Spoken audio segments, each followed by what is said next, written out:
जैसे बदल पूजा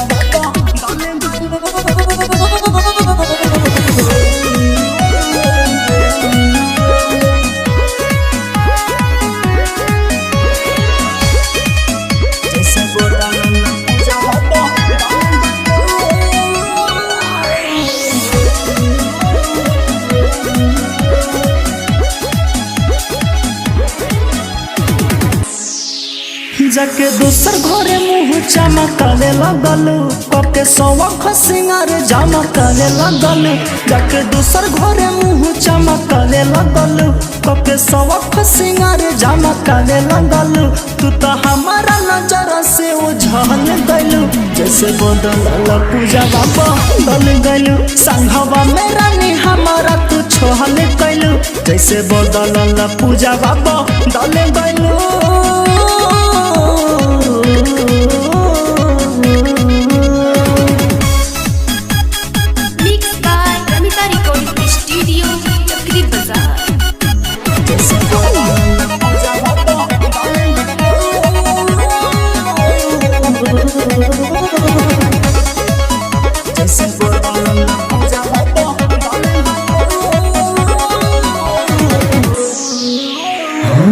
जब मोहनी चुमा हमके नहीं रानी दिहल हो अपना बोलमुआ के साथे मजा खूबे लिहल हो जब मोहनी चुमा हमके नहीं रानी दिहल हो अपना बोलमुआ के साथे मजा खूबे लिहल हो रानी वादा के हमसे मुकहर गलू जैसे बदल पूजा बदल गलू संघवा में रानी हमारा तू छोहल गलू जैसे बदल पूजा बदल गलू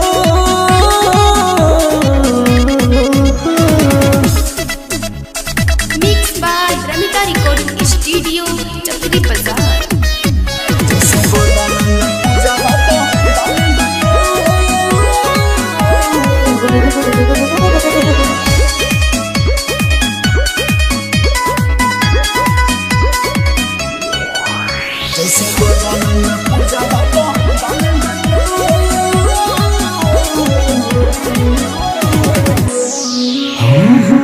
कभी मासूम जानी गईले तोहरो कहानी परभस परवाना के सपना परानी फेर दिहलो पानी